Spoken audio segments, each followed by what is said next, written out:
Hello everyone, কেমন আছেন সবাই? আশা করি সবাই ভালো আছেন। আসলে আমাদের নোয়াখালীর পরিস্থিতি খুব একটা ভালো নেই। নোয়াখালী, ফেনী সব জায়গায় ভারী বর্ষণের কারণে যে বন্যার সৃষ্টি হয়েছে। এই যে পুকুরটা একেবারে টইটুম্বুর, ওই পাশ কিন্তু ভেসে গিয়েছে। এবং যে আজ বাড়িতে আসতেছি, আবার বাড়িতে জিনিসপত্র নিয়ে যাওয়ার জন্য। আজকেও প্রচুর বৃষ্টির কারণে সকাল থেকেই অনবরত বৃষ্টি হচ্ছে, যার কারণে এই যে বাড়ির পুকুর তো আরও আগেই ভেসে গিয়েছে। তো আজকে জল কিন্তু অনেক বেড়ে গিয়েছে এবং ঘরে গতকালকে 2টা রুমে জল ছিল, আজকে কিন্তু একেবারে ঘরে হাঁটু পরিমাণ পানি হয়ে গিয়েছে এবং পানি আরও অনেক বেড়ে গিয়েছে। এই যে রাস্তা দিয়ে যেতে অনেক অসুবিধা হচ্ছে। আসলে এই যে বিগত 25-30 বছরে বা এর আগেও, এর থেকে বয়সে বড় যারা আছেন ওনাদেরকে জিজ্ঞাসা করলেও বলছে যে এই ধরনের বন্যা কিন্তু এই গ্রামের মানুষ খুব একটা দেখেনি।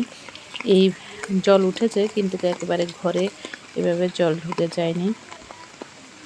তো কালকের থেকে আজকে জলের পরিমাণ আরও বেড়ে গিয়েছে। দুপুরবেলা প্রচুর বৃষ্টি হয়েছে, সকাল থেকেই বৃষ্টি হচ্ছে, তবে দুপুর থেকে একেবারে অনবরত বৃষ্টি আর থামছেই না, যার কারণে এই যে দেখুন কী পরিমাণে বেড়ে গিয়েছে আমাদের ঠাকুরঘরটা।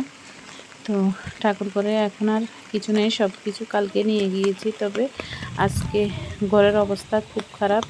যে আলমারি, ক্যাবিনেট যেগুলো ছিল, সোফা, সব কিছু একেবারে নিচের দিকটাই জলে অনেকটাই ডুবে গিয়েছে এবং পানির পরিমাণ এত বেড়ে গিয়েছে, উঠানটা দেখলেই মনে হচ্ছে যে, আপনি দূর থেকে দেখলেই মনে হবে যে এটা কোনো পুকুর, এরকম মনে হচ্ছে। এই যে দেখুন এখনও কিন্তু বৃষ্টি হচ্ছে, প্রচুর পরিমাণে বৃষ্টি হচ্ছে। জানি না এখন কি অবস্থা হয় পরবর্তীতে, এত বৃষ্টির পরিমাণ যে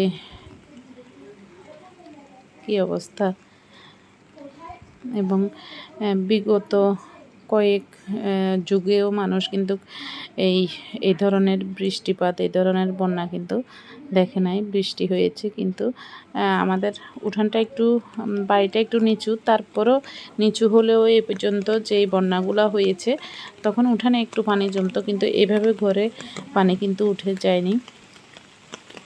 এই পাশটা হচ্ছে যে এদিকে আমার কাকা শ্বশুরদের ঘর, ওনাদের এদিকে আরও বেশি, ওনাদের এখানে জলের পরিমাণ আরও বেশি এবং ওনাদের ঘরের অবস্থা খুব খারাপ। তো কালকে কাকারা আমাদের বাসায় চলে এসেছে আমাদের সাথে, এরপরে আজকে আবার গিয়েছে।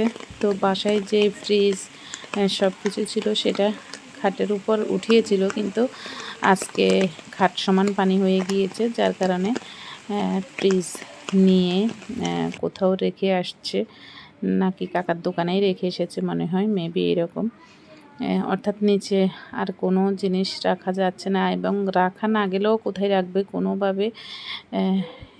এই যে ক্যাবিনেটের ড্রয়ারটা খুলে রেখে দিয়েছে, এরকম। আসলে কত জিনিস উঠানো যায়, জিনিসপত্র কত উঠানো যায়, এই অবস্থা আর কি।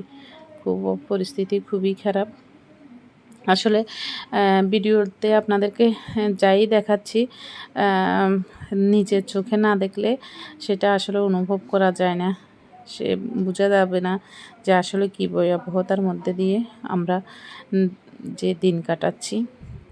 এবং আসলে ঘরের জিনিসপত্র, আসবাবপত্র সব কিছুই নষ্ট হয়ে যাচ্ছে।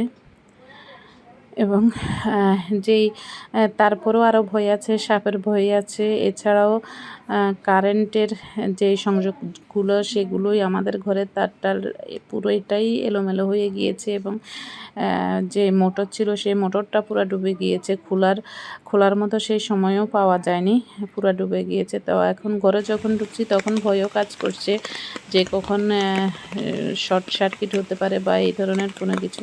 তখন আসলে খুব এক ভয়ও পেয়েছিলাম। তো আপনাদের যাদের এলাকায় বন্যা হচ্ছে এরকম অবশ্যই আপনারাও খেয়াল রাখবেন, সাবধানতা অবলম্বন করে চলাফেরা করবেন। বাচ্চা এবং বৃদ্ধ এবং গর্ভবতী মহিলার দিকে অবশ্যই নজর রাখবেন এবং সমাজের যারা উচ্চবিত্ত আছেন এবং যারা সবসময় মানুষের প্রতি খেয়াল রাখেন অবশ্যই আপনারা এখন এই সময়ে মানুষের পাশে এসে দাঁড়াবেন, সেই প্রত্যাশাই করি। তো ধন্যবাদ। পরিশেষে সবাইকে ধন্যবাদ জানিয়ে শেষ করছি আজ এখানেই।